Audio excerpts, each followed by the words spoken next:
अमृतचंद्राचार्य देव की टीका और जयचंद जी छावड़ा साहब के अपन अनुवाद और भावार्थ को देख रहे हैं। इस प्रकरण में अपनी चर्चा निर्जरा तत्व की आई है।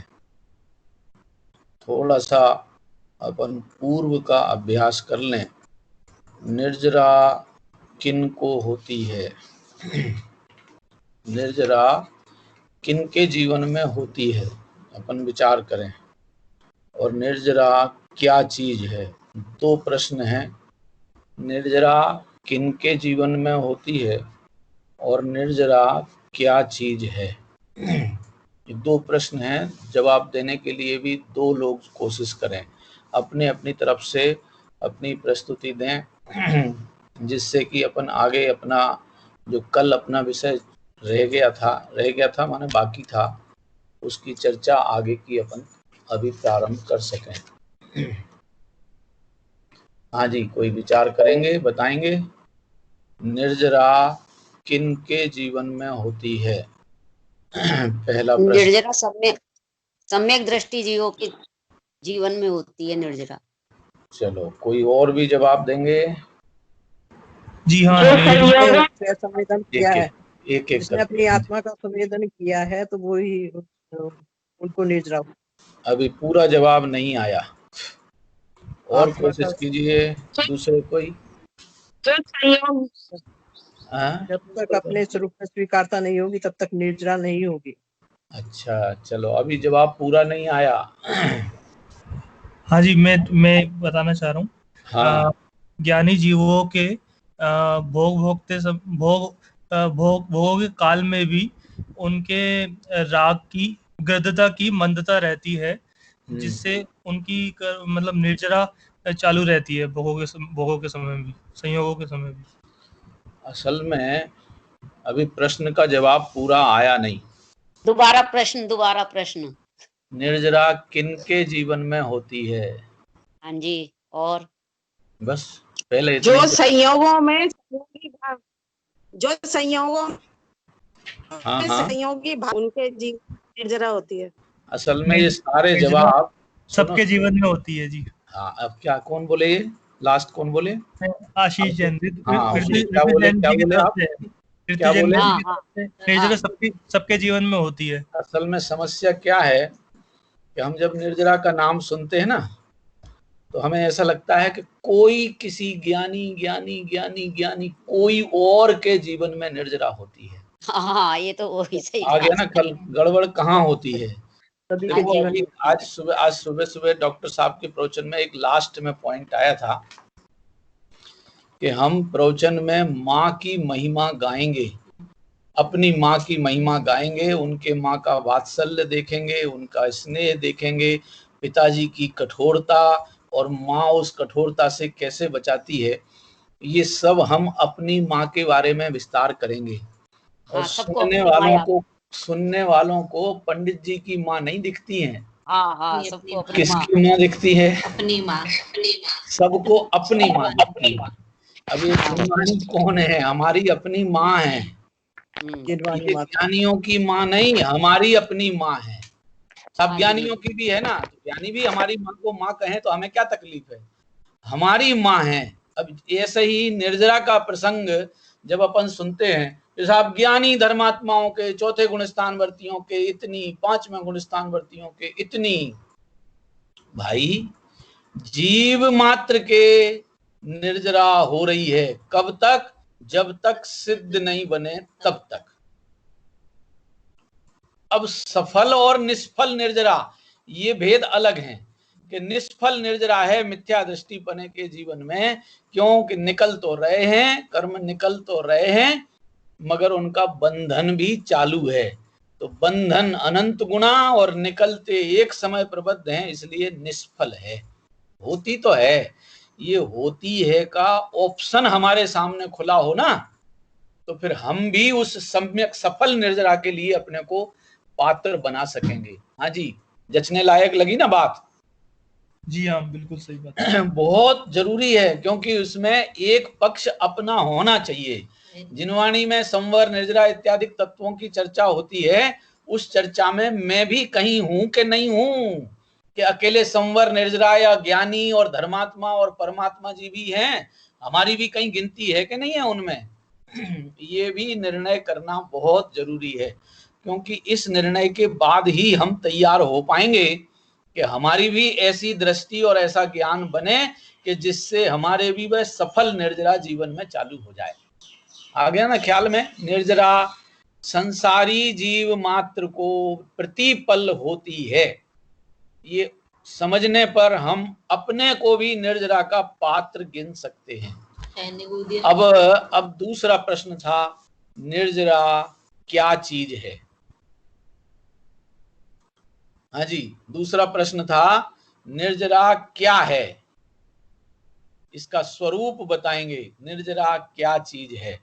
क्या हुआ, आवाज सबकी बंद हो गई?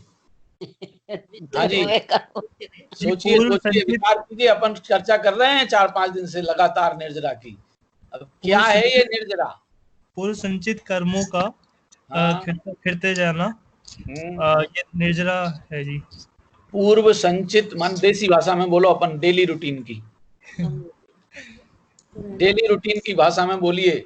पुराने बंधे हुए कर्मों का खिर जाना, बंधे हुए कर्मों का खिर जाना। खिर जाना माने निर्जरित हो जाना, निकल जाना। जो मेरे साथ बंधे थे, जो मेरे साथ बंधे हुए थे, वे निकल के बाहर जाने लगे, उसका नाम है निर्जरा।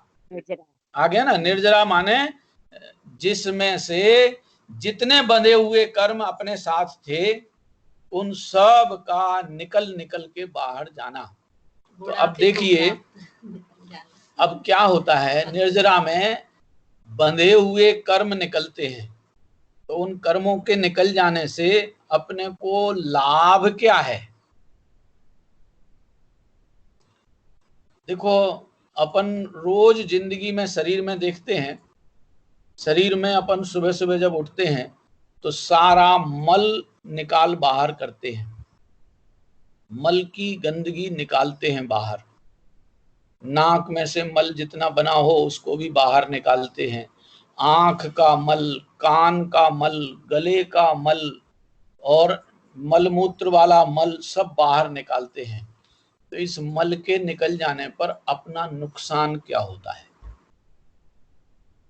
नुकसान तो कुछ नहीं होता, फायदा तब होगा जब नया माल ना आए, नया मल ना आवे। ये तो आपने कह दिया, मगर मल के निकलने से अपना नुकसान भी कुछ होता है कि नहीं होता है? वजन कम नहीं होता होगा अपना? जब अपने शरीर में से मल निकल जाता है तो जितना मल निकल गया उतना अपने शरीर का वजन कम नहीं हो गया? लगता है वो कम तो होता है। अपना वजन निकला है, कम हुआ है, या अपने ऊपर जो ओवर चढ़ा हुआ था गंदा, वो निकल के प्योर निकल के सामने आया? गंदगी निकली है और हल्कापन महसूस हुआ है। हाँ, तो गंदगी के निकलने से अपने घर का कुछ नहीं जाता है, अपने ऊपर जो ओवर चढ़ा हुआ था, एक्स्ट्रा था, वो निकल के बाहर जाता है। अपने में अशुद्धि नहीं आती है। और आनंद अपरंपार, प्रफुल्लितता, जहाँ चित्त शरीर में से या चित्त में से मल निकला कि अंतः शरीर भी और चित्त भी प्रफुल्लित होता है, आनंदमयी होता है। तो हमारी भावना निरंतर यही है कि हम प्रफुल्लित जीवन जिए, आनंदमयी जीवन जिए। इसके लिए ये भावना अपन सब पढ़ रहे हैं, समझने लायक है, बहुत रसीली चर्चा है और ये अपनी चर्चा है।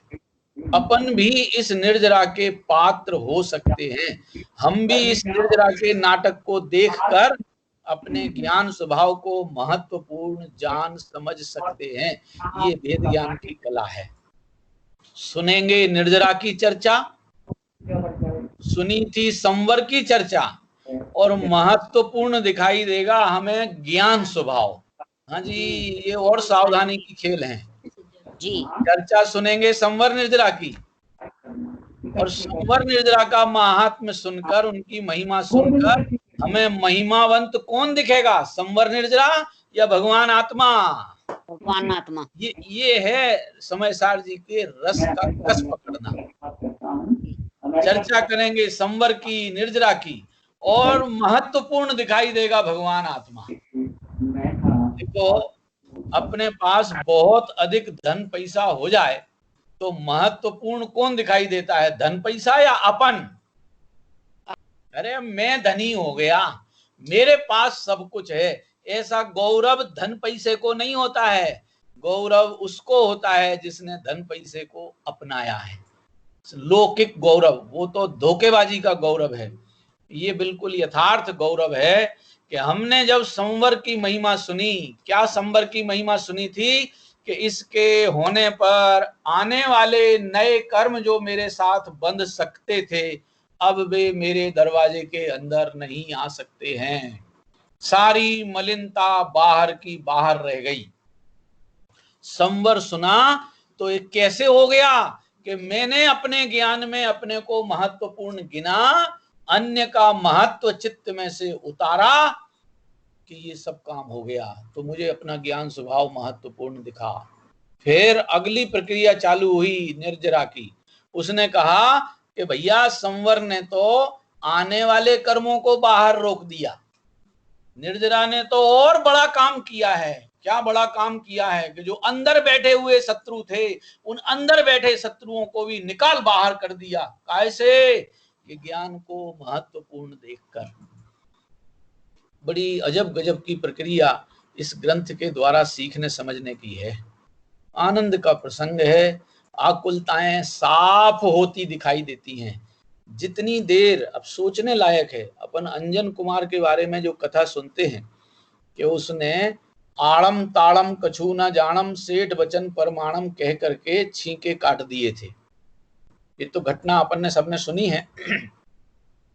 वो सेठ के जब चोरों के क्या पुलिस के द्वारा पकड़ता दिखाई देने के लिए, फंसता दिखाई देने के लिए लगा, तो सूझा क्या किया जाए। एक सेठ कोई सीके पे बैठकर जाप कर रहा था और उसने 108 तार वाला सीका लगा रखा था, बीच में बैठा था और ये प्रतिज्ञा किए था, एक बार नमोकार मंत्र बोलूंगा और एक रस्सी काटूंगा, एक बार नमोकार मंत्र बोलूंगा, एक रस्सी काटूंगा। अब ये तो 1008 बार, 108 बार नमोकार मंत्र बोलना है और 108 बार में एक एक करके रस्सियां काटना है। उस सेठ जाप तो कर रहा था मगर अंतः भरोसे में नहीं था। लग रहा था कि मैंने यदि रस्सी एक भी काट दी तो मैं गिर पड़ूंगा। करे जा रहा था। इतने में ये चोर अंजन नाम का जो चोर राजकुमार था, ये पुलिस द्वारा पकड़े जाने के भय में भयाकुलित होता हुआ वहां आया। क्या कर रहे? बोले आकाशगामी विद्या सिद्ध कर रहा हूं। कैसे? नमो अरिहंताणम, नमो सिद्धाणम, नमो आयरियाणम, नमो वज्रायाणम, नमो लोहे सब साहुणम। इस मंत्र का 108 बार जाप करूंगा और एक एक रस्सी एक एक बार के जाप में काटते जाऊंगा। अरे तू हट यार, मैं करता हूं। बैठ गया। अब नमोकार मंत्र पहले कभी सुना नहीं था, तो आणम ताड़म, नमो अरिहंताणम आ गया ना ख्याल में, नमो अरिहंताणम, तो पहला न और बाद वाला ताड़म, आड़म ताड़म कछु न जानम सेठ बचन परमाणम। और पहली बार में सारी रस्सियां धड़ाक से काट दी। जहां जरा सी इतनी सी आड़म ताड़म, अभी कोई मंत्र नहीं है, आड़म ताड़म कछु न जानम, इतना मात्र उच्चारण करके एक बार में ही सारी रस्सियां काट दी और वो विद्या सफल सिद्ध हो गई। आकाश गमन में पहुंच गया ऊपर। अब पुलिस वाले नहीं पकड़ सकते। अब अंतः परिणामों में जागृति आई। अरे मंत्र थोड़ी इतना सा था, मंत्र तो कुछ और बड़ा था। किसको याद किया था ये भी नहीं मालूम। अकेले एक विश्वास, अडिग विश्वास ने इतना बड़ा काम करा दिया। जब एक पूरा नाम नहीं मालूम, पूरा स्वरूप नहीं मालूम, क्या उनके लक्षण हैं, कैसे वे हैं ये नहीं मालूम, और उनको याद करने पर इतना बड़ा काम सिद्ध हो सकता है, तो यदि मैंने उनके स्वरूप को समझा, उनका बारंबार चिंतन मनन किया, उनसे अपना मैच मिलाना चालू किया, तो पता नहीं कितना बड़ा लाभ मिलेगा। चोरी का परिणाम तो छूट गया, हार मार तो पुलिस वालों को सौंप दिया और फिर परिणाम पलट गया। अब तो मैं इन पंच परमेष्ठी को पहचान के ही रहूंगा। पंच परमेष्ठी को पहचाना तो पंच परमेष्ठी तो ये कहते हैं कि तेरा परमेष्ठी तू स्वयं है, हम में क्या देखता है। अपने को अंतः में आत्म स्वरूप ज्ञान स्वरूप परमात्म तत्व देखा, बस मुनि व्रत धारण करके केवल ज्ञान ले लिया। बताओ, वेश्यागामी, चोर और ये छलिया प्रपंच वाला इतना जल्दी बदलाव करके परमात्मा पद को पा सकता है, तो अपन अपने बारे में तो सोचें। अपन इतने बदमाश, इतने वेश्यागामी, इतने छलिया, इतने झूठे, इतने चोर हैं क्या? क्या अपन उस अंजन चोर के समान अपने को नहीं बदल सकते हैं? क्या अपन अपने को अंजन चोर के समान नहीं बदल सकते हैं? बदलने की ताकत तो है भैया। देख लो, अवसर अभी अपने पास है। अपने में अपने को पता चला कि संवर ने आते हुए कर्मों को रोक दिया, निर्जरा ने बंधे हुए कर्मों को निकाल बाहर करने का काम कर दिया, और ये सब काम एकमात्र ज्ञान स्वरूप की सहज स्वीकृति से हो जाता है। ये आनंदमयी महाप्रसंग निर्जरा का अपने जीवन में आया है। पहली गाथा जो 193 नंबर की अपन ने पढ़ी थी, अब मैं अपना विषय आगे बढ़ाता हूं। जो अपन ने कल टीका पढ़ी थी अमृत चंद्राचार्य की, आज टीका शुरू कर रहे हैं जय सेनाचार्य की टीका। ये संभवतः आप लोगों के पास शायद नहीं भी हो, थोड़ा सा विश्वास करें। मैं पूरी की पूरी टीका बिल्कुल यथार्थतया आपके सामने पढ़ के सुनाता हूँ। बहुत सरल है, हिंदी में ही सुनाता हूँ। सबसे पहले जय सेनाचार्य की पद्धति है कि जब अध्याय शुरू हुआ है तो वे उसकी प्रस्तावना बहुत बढ़िया लिखते हैं। प्रस्तावना भी लिखेंगे, प्रस्तावना माने भूमिका बनाएंगे, और भूमिका बनाकर क्या कहना चाहते हैं वो सारा चर्चा रखेंगे। पूरे अध्याय में क्या कहने वाले हैं ये भी कहते हैं। इसको बोलते हैं समूह पीठिका। उनके संस्कृत भाषा में लिखा जाता है समुदाय पातनिका।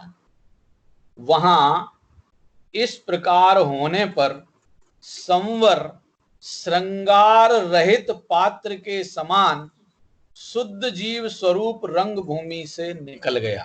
देखो, बड़ी गजब की लीला। जय सेनाचार्य की पद्धति भी अपरंपार है।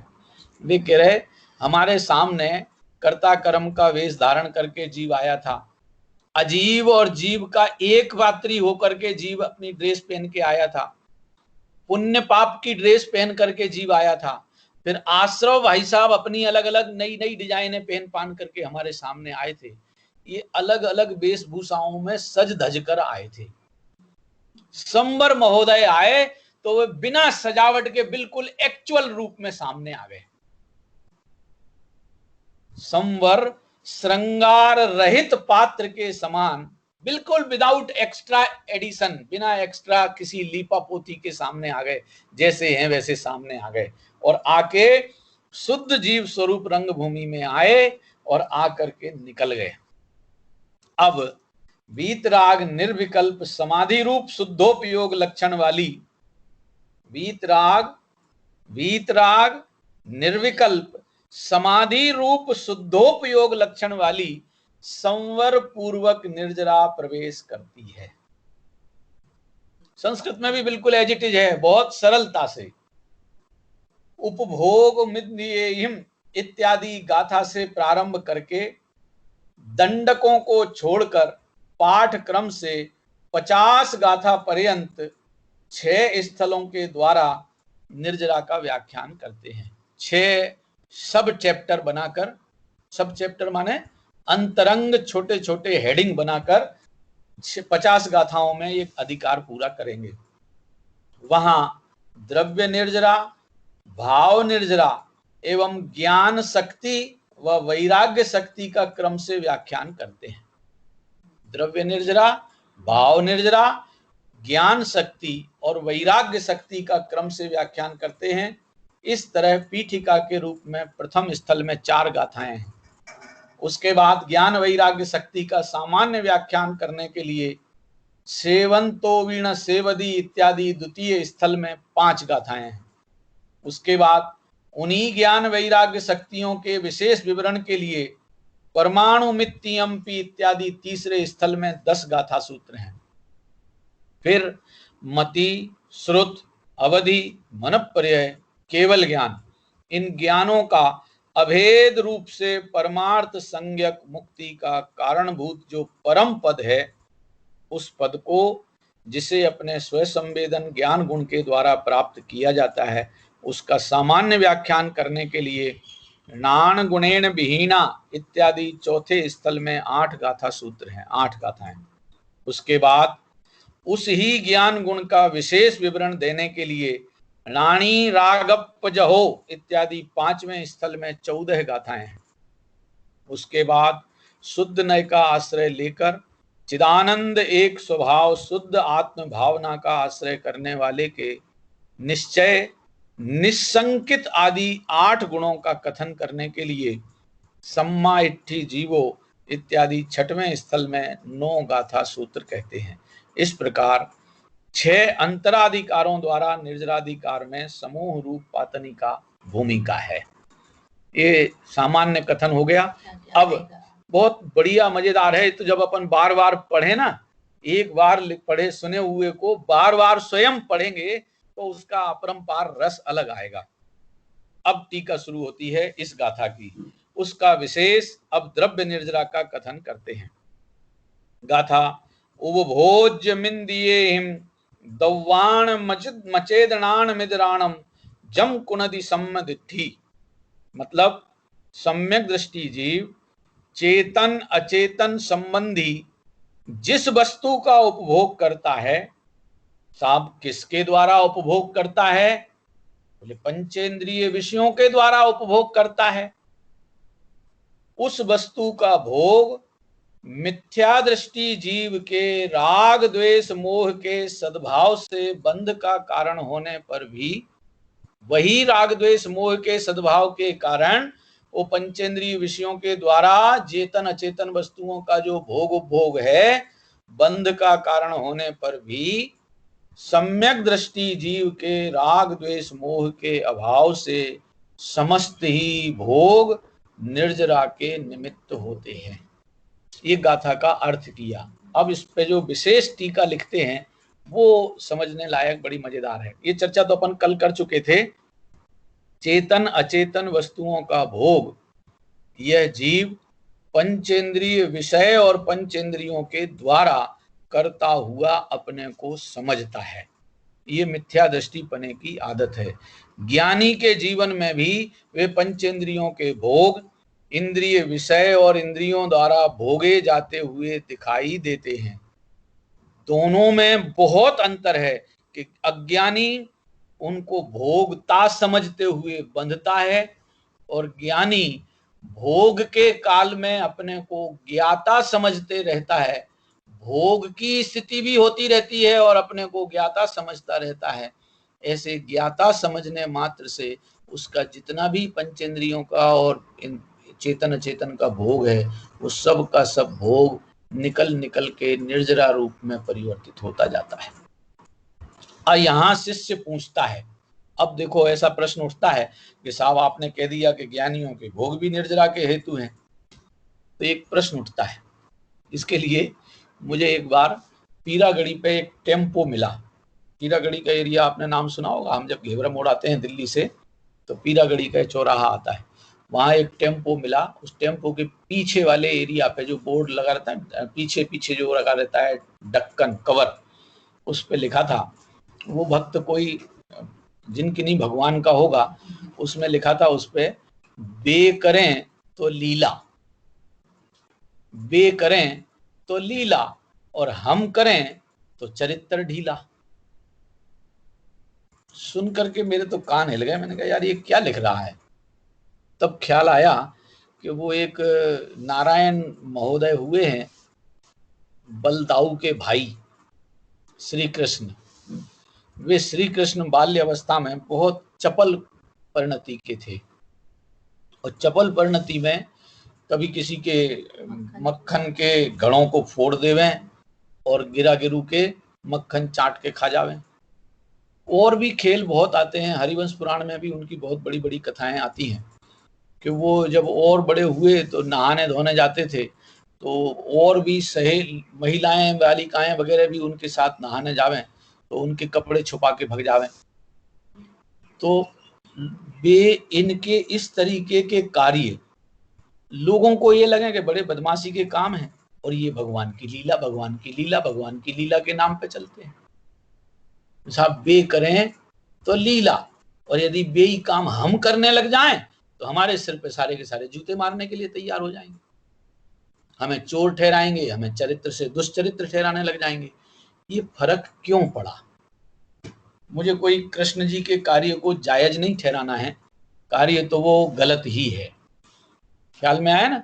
बात समझने की है कि उनको जब भगवान रूप में देखा गया तो वे इस परिणति को मात्र बाल लीला समझ के निकालते हैं, और हम सब उनको भगवान की लीला के नाम पे देखते हैं। गड़बड़ कहाँ हो गया? वे बाल लीला के समझ के उस कार्य में मग्न होते हैं। ज्यों ज्यों वे बड़े होंगे त्यों त्यों समझदारी में फिर इन बाल लीलाओं का काम छूट जाएगा। ज्ञानी जीवन के भी ऐसे ही खेल हैं। अज्ञानी जन इंद्रियों को भोगने वाले मानते हैं, इंद्रियों को सामग्रियां और चेतन अचेतन वस्तुएं आवश्यक मानते हैं, और इनकी आवश्यकता से अपनी तृप्ति की कल्पनाएं करते हैं कि इनकी पूर्ति होती रहेगी, हम तृप्त होते रहेंगे, हम आनंद से जीते रहेंगे, हमारे साथ आयु कर्म रहे तो हम जिंदा बने रहेंगे, हमारे साथ सातावेदनीय कर्म का उदय रहे तो हम सुखी बने रहेंगे, हमारे साथ यदि असातावेदनीय कर्म का उदय आ जाए तो हम दुखी हो जाएंगे। ऐसी जो कल्पना करके जीते हैं, ऐसे अज्ञानी इनके कर्ता बनते हैं और इनके फलों के भोक्ता बन बैठते हैं।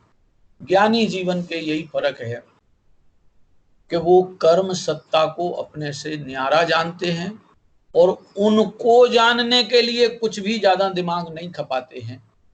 कर्म सत्ता के काल में अपने को उन सबसे बिल्कुल न्यारा, अद्भुत, आनंदमयी, शाश्वत, अपना, सुखदायी गिनते हैं। जब अपने को शाश्वत, आनंदमयी और सुखदायी और स्थायी तत्व गिनते हैं तो फिर उनके प्रति का रस ढीला पड़ जाता है। अब वे मौजूद तो हैं, उदय में भी आ रहे हैं, उदय में आते हुए वे निकल के जा रहे हैं, उनको अपनी कचास के कारण भोगता हुआ दिखाई देने पर भी उनका भोगता करता नहीं बनता। कल शाम को मैंने 5-7-10 मिनट के लिए वो टेलीविजन का एक खोला तो उसमें एक आ रहा था, उपनिषद गंगा नाम का सीरियल आ रहा था, उपनिषद गंगा। उसमें चाणक्य की शिक्षाएं याद की जा रही थी। चाणक्य बोल रहे थे, अब वो राजा जो भी हो, मुझे ज्यादा उनकी कहानी पूरी याद नहीं है, कि वे चाणक्य अपने जो राजा को शिक्षा दे रहे थे, उसमें एक वाक्य बहुत जबरदस्त था। बहुत छोटे छोटे से वाक्य में उनका रहस्यात्मक वचन चल रहे थे। यदि कर्तृत्व का अभिमान छोड़ दिया जाए, ये कल के चाणक्य वाले सीरियल, चाणक्य नहीं था सीरियल, तो मेरे ख्याल उपनिषद गंगा था, और उसमें चाणक्य कुछ शिक्षा दे रहे थे कि यदि कर्तृत्व का अभिमान छोड़ दिया जाए तो भोक्तृत्व की आकुलता से बच सकते हैं। कितना बड़ा, मुझे तो उसमें बहुत बड़ा रहस्य दिखाई दिया। हम जितना अपने को दुखी करते हैं वो कर्तृत्व का अज्ञान लाद लाद करके अपने को दुखी करते हैं। यदि उस कर्तृत्व के अज्ञान की जगह हम अपने ज्ञातृत्व का मजा लेते हुए जाने तो कर्म का उदय आएगा, वो भोगा जाता हुआ दिखाई तो देगा मगर वो जानता हुआ जाता जाएगा, भोगा हुआ नहीं होगा। ये फर्क ज्ञानियों के जीवन में आ जाता है।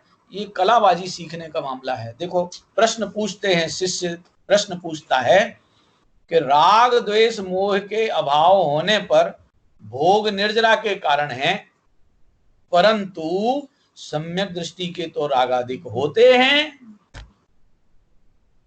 भाई, राग का अभाव होने पर भोग निर्जरा का कारण है, हमें समझ में आ गया, मगर सम्यक दृष्टि गृहस्थ दशा में है, उसको तो राग आदि होते हैं।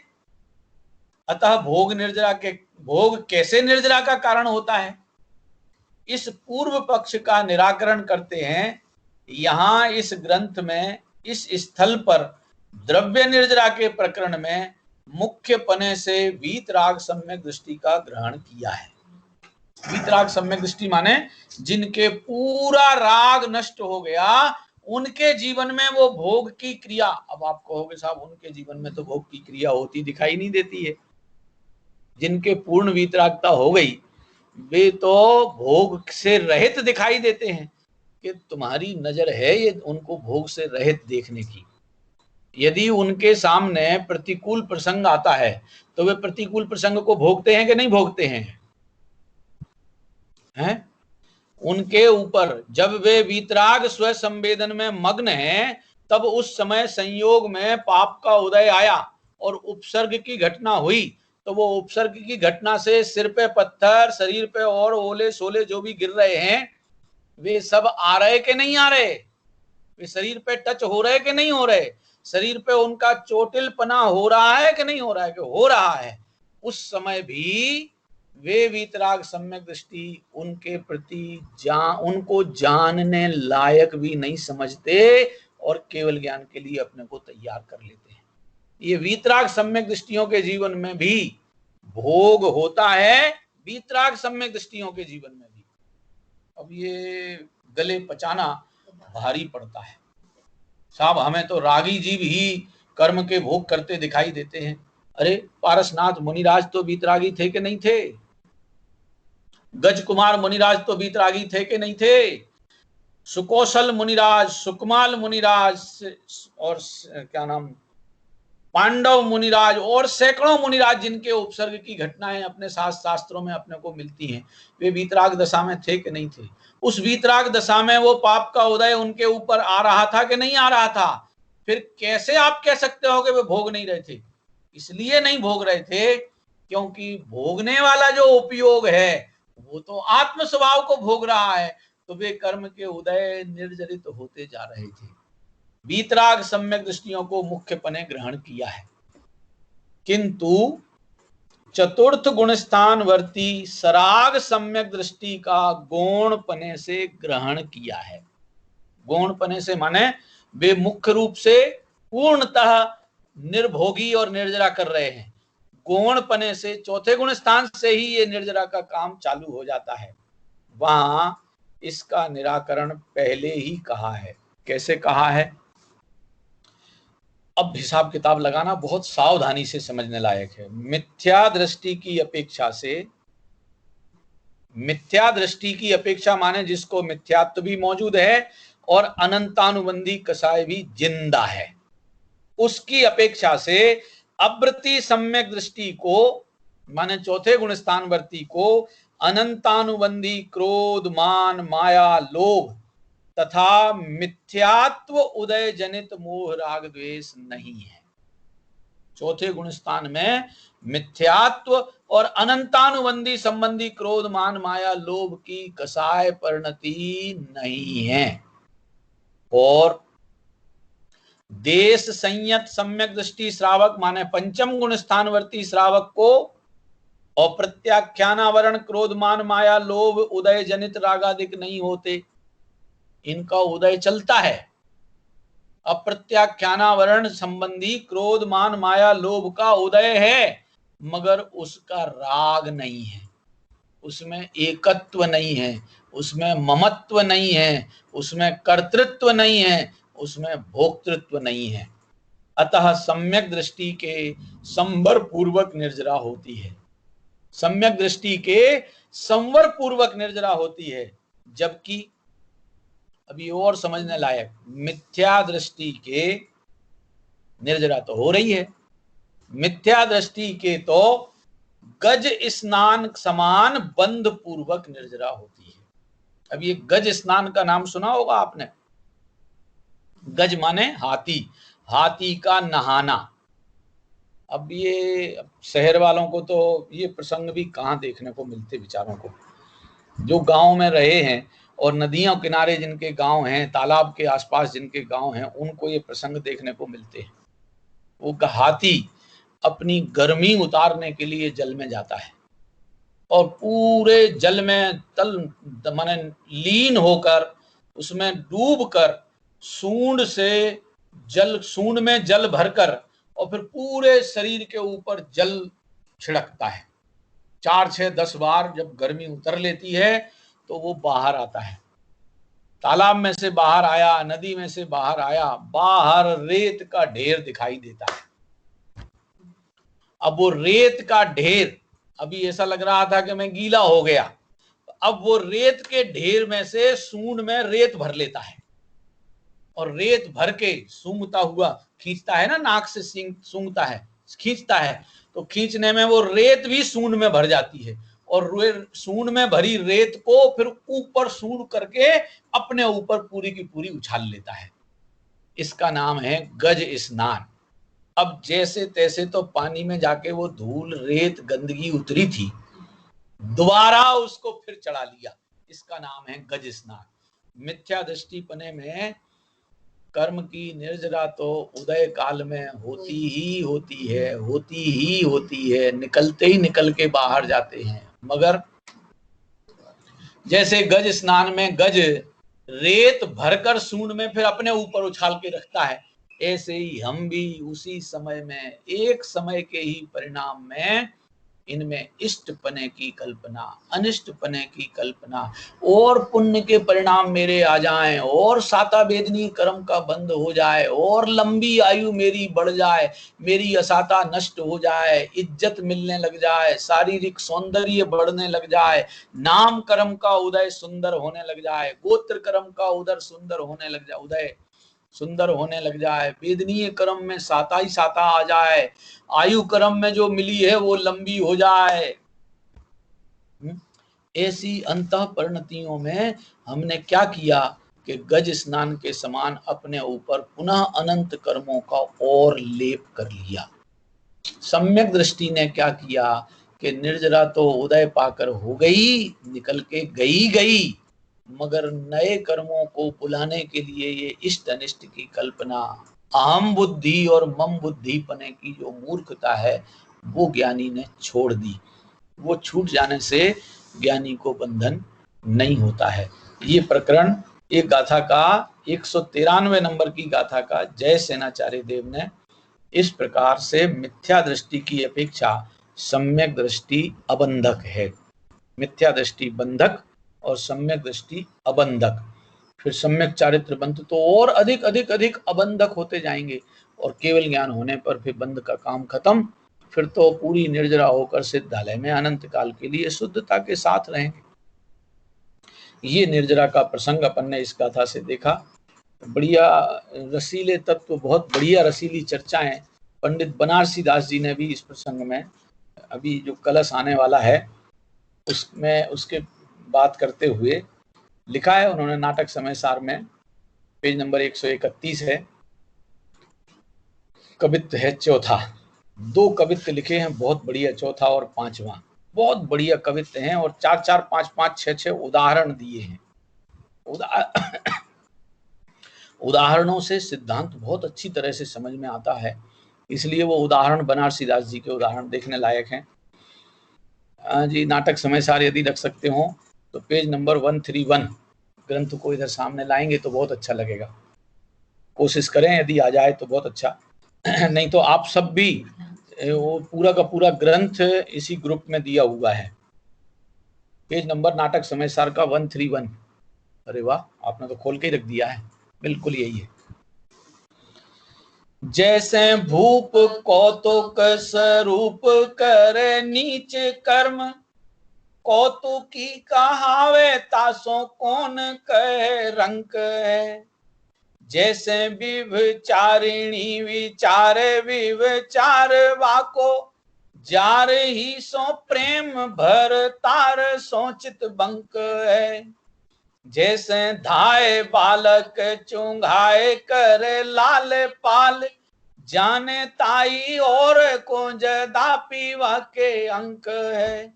तैसे ज्ञानवंत नाना भांति कर तूत ठाने, क्रिया को भिन्न माने आते निकलंक है।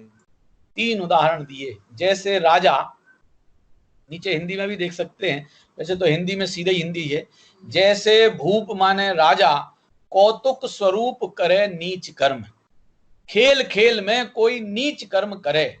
जैसे उदाहरण के लिए भी इनने लिखा है नीचे, फुटनोट में लिखा है नीचे नीचे, जिस प्रकार राजा खेल स्वरूप छोटा काम माने गधे पर चढ़ना आदि, गधे पे बैठ के जाए, ऐसे काम भी करे तो भी वो राजा नीच नहीं कहलाता, कौतुकी कहलाता है। कौतुकी माने समझ रहे, खेल करता हुआ कहलाता है। फिर जैसे व्यभिचारिणी, उस राजा को गधे पे बैठा हुआ देखकर कौन ये कह सकता है कि ये कंगाल है, तो यही कहेगा कि राजा है। एक उदाहरण। दूसरा उदाहरण, जैसे व्यभिचारिणी, कोई व्यभिचार रखने वाली, व्यभिचार का परिणाम बनाने वाली स्त्री, वो जब देखो जब व्यभिचार का विचार करती है, वो भले पति के संग में है पर उसको पति के संग में रहते हुए भी उसको उसका जार दिखाई देता है। जार माने यार, क्या बोलेंगे, व्यभिचारिणी क्यों कहलाएगी? क्योंकि जिसका पेट अपने एक पति से भरता नहीं, उसको और अधिक की लालसा है, ऐसी परिणति वाला जीव व्यभिचारिणी है, व्यभिचारी कहलाता है। तो उसको रहता तो अपने घर वाले के साथ है, पर वो उसकी प्रीति अपने यार के साथ लगी रहती है। छेड़ाला में भी बनारसी दास जी ने, दौलत राम जी ने लिखा है, उनने अलग तरीके से उसी उदाहरण को रखा है। उन्होंने लिखा है जैसे वेश्या यार के साथ पति जैसा गले मिलती है, मगर उसकी प्रीति उस यार से नहीं है, प्रीति उसकी जेब में रखे हुए धन से है। यहां उदाहरण को दूसरे तरीके से रखा कि वो व्यभिचारिणी स्त्री भले पति के संग में रह रही है, मगर उसको याद अपना यार ही आता है, ये चित्त उसका बांका रहता है। तीसरा उदाहरण, जैसे धाय माता, पहले होती थी, ये अभी भी होती हैं, धाय माता माने सेविकाएं। धाय माता बालक को दूध पिलाती हैं, उसका लालन पालन करती हैं, तो भी, और वो बालक गोदी में खेल रहा है और अपना बालक बाहर मिट्टी में खेलता हुआ दिखाई दे रहा है, रोता हुआ भी दिखाई दे रहा है, अपने बालक को झिड़कती हुई दिखाई दे रही है, और धाय दूसरे के बालक को पालती पोसती दिखाई दे रही है, फिर भी अपने पने की परिणति तो उस रोते झींकते गंदे बालक अपना जो मिट्टी में खेल रहा है उसके प्रति रहती है, इस गोद वाले के प्रति नहीं रहती है। सम्यक दृष्टि की जीवन पद्धति बड़ी अजब गजब है।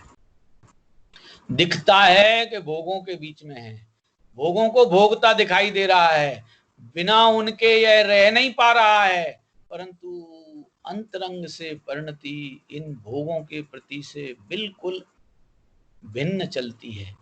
जानता है कि मेरा ज्ञान स्वभाव ही मेरे लिए आनंदमयी अपना शाश्वत है, इनमें मुझे आनंद नहीं मिलना, मगर क्या करे, अंतः कचास में, बीमारियों में जैसे अपन दवाइयां मजबूरी में खाते हैं, पीड़ाएं भी भोगते बनती नहीं है, इसलिए मजबूरी में दवाइयां भी खाते हैं, ऐसे मजबूरी में ज्ञानी उन पंचेंद्रियों का भोग करता दिखाई देता है, पर उन भोगों के प्रति कर्तृत्व और भोक्तृत्व का भाव बिल्कुल नहीं है, ज्ञातापने का भाव है। अंतः परिणति का भेद, तो आप कहोगे साहब ऐसे उदाहरण दिखाई दे रहे हैं, जैसे व्यभिचारिणी का उदाहरण दे रहे हैं, तो बांकापन है, बदमाशीपना है, कि वो हमें अभिप्राय समझना है। उदाहरण के लिए हम जगत में ही से ही जैसे अपने को दिखाई देते हैं वैसे ही प्रसंगों में से उदाहरण ढूंढ के लाएंगे, रहेंगे भले उन सब संयोगों के बीच में, देखेंगे अपने को ज्ञान स्वभाव में।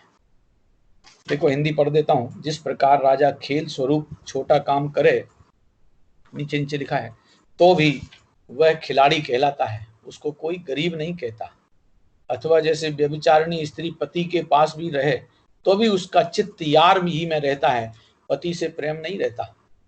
अथवा जिस प्रकार धाय बालक को दूध पिलाती, लालन पालन करती और गोद में लेती है, तो भी उसे दूसरे का जानती है, उसी प्रकार ज्ञानी जीव उदय की प्रेरणा से भांति भांति के शुभाशुभ क्रियाएं करता है, परंतु उस क्रिया को आत्म स्वभाव से भिन्न कर्म जनित ही जानता है, मानता है। इससे सम्यक ज्ञानी जीव को कर्म कालीमा नहीं चिपकती, नहीं लगती। एक और उदाहरण दे रहे, एक और क्या, और कई उदाहरण दे रहे। देखो अब प्राकृतिक उदाहरण में शुरू कर रहे हैं। देखो, जैसे निस्वासर, अगले पेज पर है।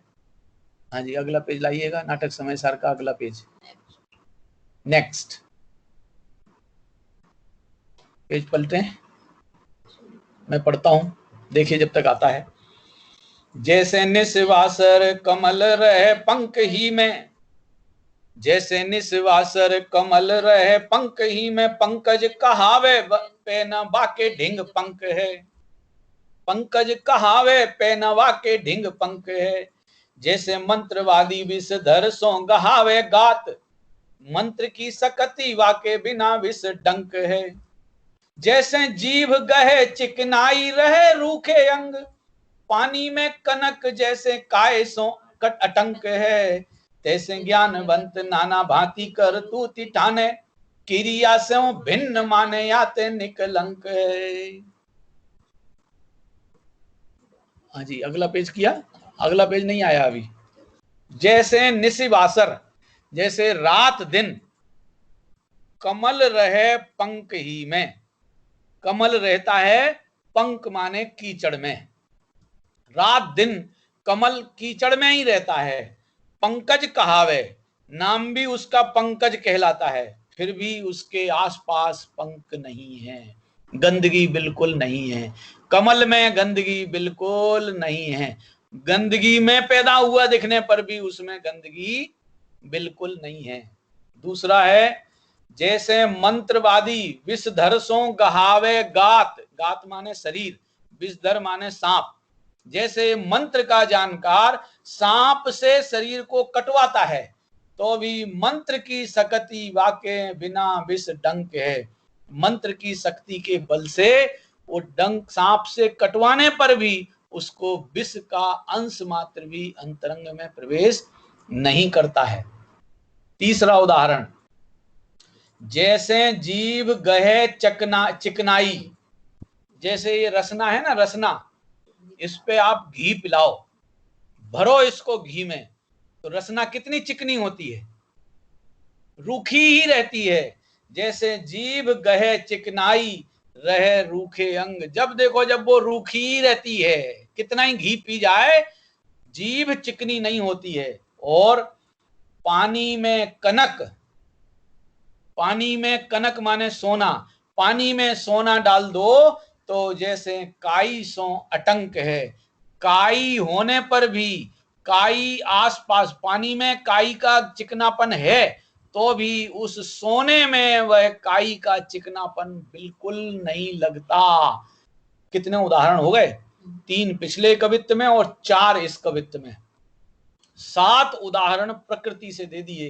तैसे ज्ञानवंत नाना भांति करतूति ठाने, ज्ञानी जीव अनेक प्रकार की करतूतियां करता दिखाई देता है, क्रिया सो भिन्न माने याते निकलंक है। क्रिया से भिन्न मानता है, इसलिए वह अपने को निष्कलंकित बना के रख लेता है, बचा लेता है। देखो, जैसे कमल कीचड़ से उत्पन्न होता है और दिन रात कीचड़ में रहता है, परंतु उस पर कीचड़ नहीं जमती। अथवा जिस प्रकार मंत्रवादी अपने शरीर को सांप से कटवा लेता है पर मंत्र की शक्ति से उस पर विष नहीं चढ़ता, अथवा जिस प्रकार जीभ चिकने पदार्थ खाती है पर चिकनी नहीं होती, रूखी ही रहती है, अथवा जिस प्रकार सोना पानी में पड़ा रहे तो भी उस पर काई नहीं जमती, उसी प्रकार ज्ञानी जीव उदय की प्रेरणा से भांति भांति के शुभाशुभ क्रिया करता है, परंतु उसे आत्म स्वभाव से भिन्न कर्म जनित मानता है। इससे ज्ञानी, सम्यक ज्ञानी जीव को कर्म कालिमा नहीं लगती। ये कर्म कालिमा से बचने की कितनी गजब कलाएं हैं। ये कलाबाजी का खेल है, मेहनत मजूरी का खेल नहीं है। धंधा बहुत आनंदमयी है, इसमें रहें अपने अगल बगल में सब, अपने को अपने में देखने की आदत डालें। अपन गड़बड़ कहाँ करते हैं, अपन अगल बगल वालों के प्रभाव में आ जाते हैं। अगल बगल वाले कौन हैं? क्षणवर्ती परिणाम, राग द्वेष मोह, कर्म संयोग, शरीर संयोग और परिवारजन इष्ट मित्र, देश, समाज, राष्ट्र, विश्व, ये सब अपने अगल बगल में रहने वाले हैं। कहाँ रहने वाले हैं? अपने अगल बगल में रहने वाले हैं। अब इन अगल बगल वालों को अगल बगल का ही गिनो ना, अपना तो नहीं गिनो ना। अपना तो अपने को गिनने की आदत डालो ना। अपन है ना जिंदा, अपन अपने में ही चेतन है, अपनी चेतनता अपने में ही है, अपन अपने ज्ञान में ही रहे हैं, कभी किसी परवस्तु में अगल बगल वाले में गए ही नहीं है, कोई परवस्तु अगल बगल की मुझ में आई ही नहीं है। सत्ता भेद है भैया, सबको अपने अगल बगल में देखना। अब सबको देखने में मत लगने लग जाना, सब अगल बगल में हैं, उनसे अपने को सदा निरपेक्ष, सदा न्यारा, अपने आप में पूरा अपना ज्ञान घन स्वरूप अपने को चेतन देखने में आदत लगाएंगे तो ये सब कर्म आ करके निकलते जाएंगे। लोग क्या कहेंगे, यह कसाय ज्ञानियों को नहीं होती है। हाँ जी, लोग क्या कहेंगे, ये परिणति ज्ञानियों के जीवन में वजन नहीं मान रखती है। अरे लोगों का काम है कहना, कुछ ना कुछ तो कहेंगे ही। इस जगत में किसी को ही अपना आनंद पसंद नहीं है, सबको दूसरे की आनंद में अपना लुटाई दिखाई देती है। क्या कह गया मैं? अपने दुख से दुखी कोई नहीं है, जितने दुखी हैं दूसरों के सुख से दुखी हैं,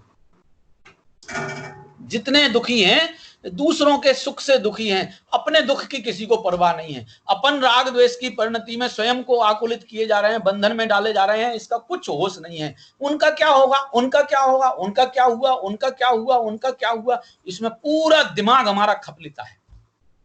24 घंटे इसी आकुलता में भरे जा रहे हैं। बच लो भाई, बच लो। उनका जो होना नहीं तो होगा, उनका होने नहीं होने में हमारी जिम्मेदारी नहीं है। अरे उनके चक्कर में हमारा क्या हो रहा है, इसकी सुध-बुध अपन कब लेंगे? अपने को पहचानने के लिए, अपने को सुखी करने की सुध-बुध लेने का टाइम भी तो कभी निकल के आना चाहिए कि नहीं आना चाहिए? कि सबकी सुख दुख सुविधाएं देखने, सुविधाएं परेशानियां देखने दाखने में लगे रहना है। कर्मों का क्या होगा, मैंने यदि कर्मों को नहीं भोगा तो इनका क्या होगा। अरे तूने यदि भोगा तो तेरा क्या होता है, तेरे को इसका होश नहीं जगता। ये जगाने के लिए अपने को तैयार करने की जरूरत है। स्वयं को बचाने की जिम्मेदारी स्वयं की है भैया, दूसरा कोई नहीं आएगा बचाने, और न दूसरे के पास बचाने की ताकत है। खुद को खुद ने फंसाया था, खुद ने उलझाया था, और खुद ही अपन अपने को बचाने का उद्यम कर सकते हैं। अभी भी कुछ नहीं बिगड़ा है, सब अनंत बंध लिए, कुछ फर्क नहीं पड़ता। बंधे बंधाए क्षण भर में स्वाहा होते हैं। इतनी दमदार ताकत अपने ज्ञान में है। देखो जरा, अपन अपने में ही है कि कहीं बगल अगल में घुस गए हैं? बगल अगल वालों के बीच में रहते हुए भी अपन अपने ही रहे हैं कि पराये हो गए, कि बगल अगल वालों के हो गए? बगल अगल वाले जितने भी हैं वे सब बगल अगल के ही हैं, अपने नहीं हुए हैं, नहीं हुए थे, नहीं होंगे। उनसे अपना हित नहीं है, उनसे अपना अहित नहीं है। अपना हित अपने को ज्ञान स्वरूप आराधने से है, और अपना अहित अपने ज्ञान स्वरूप लक्षणों को भूल जाने से है, किसी अगल बगल वाले के कारण नहीं है। बहुत सावधानी से ये बात समझने की है। हाँ जी, कोई बात कठिन तो नहीं लग रही है? हैं? गाथा अगली चालू करूंगा उसके पहले, क्योंकि अगली गाथा आएगी भाव निर्जरा की, वो और सूक्ष्म और गंभीर चर्चा आएगी। वो चर्चा मैं कल चालू करूंगा, अभी 3 मिनट हैं। यदि किसी को अभी इस चर्चा में कोई शंका, जिज्ञासा, प्रश्न उपस्थित हुए हों तो आप सामने रख सकते हैं। अपन 2 मिनट में उनका उपाय समाधान खोजने की कोशिश करेंगे। बहुत बड़ी जिम्मेदारी का विषय है भैया। और ये अभी, हाँ जी, जैसे एक चीज होती है, सावधानी हटी दुर्घटना घटी। बराबर। तो भोगों के काल में भी क्या ऐसी स्थिति रह सकती है जीव की कि मतलब होती ही है, ऐसे ही करना पड़ेगी, और कोई दूसरा उपाय नहीं है। क्योंकि उनको हम हटा सकें ये हमारी मर्जी का विषय नहीं चलता। वे तो अपने समय से आएंगे और रहेंगे और जाएंगे।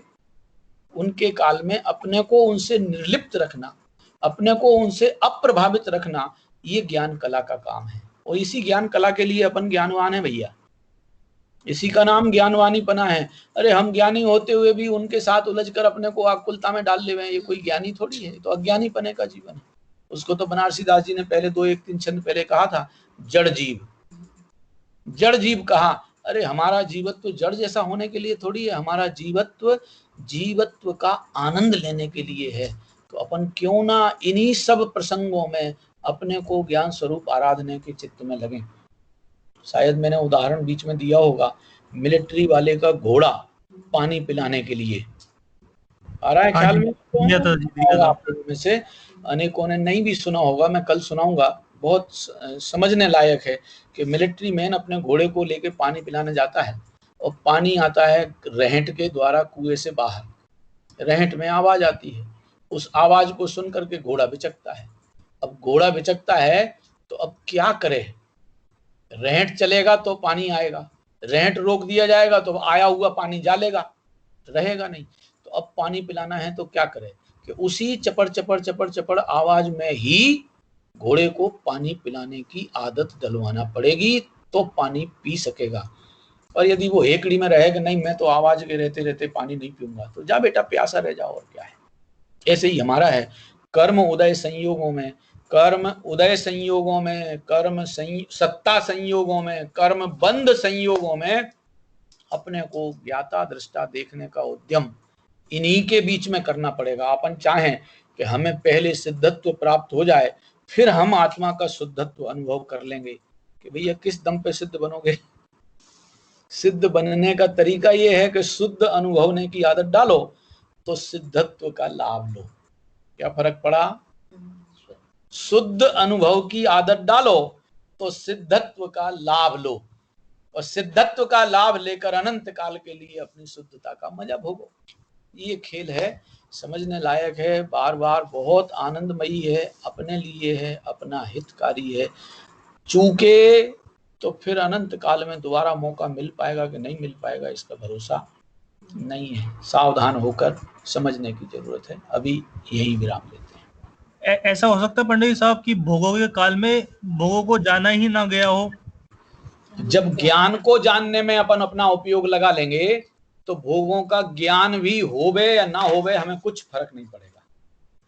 ठीक है जी, होवे या ना होवे, उनका ये उपेक्षा वृत्ति ऐसी तो होती है, होए तो ना होए तो हमें क्या फर्क पड़ता है, आ जाओ चले जाओ, हमें क्या फर्क पड़ता है। उनकी तरफ देखने में, उनको रुचिवंत होकर अपना जानने मानने में अपन बहुत परेशान होते हैं। उनकी रुचि के सामने अपने तत्व की रुचि करना चालू करो तो अपने आप उनका जानना भी रुक जाएगा, भोगने का काम भी अपने आप नहीं होगा, ये नया बंधन का काम भी रुक जाता है। ये खेल। Thank you. सहजानंदी शुद्ध स्वरूपी अविनाशी आत्म स्वरूप, सहजानंदी शुद्ध स्वरूपी अविनाशी आत्म स्वरूप, सहजानंदी शुद्ध स्वरूपी अविनाशी आत्म स्वरूप। जावाणी के ज्ञान ते सूझे लोकालो, सो वाणी मस्तक नमो सदा देत हूँ।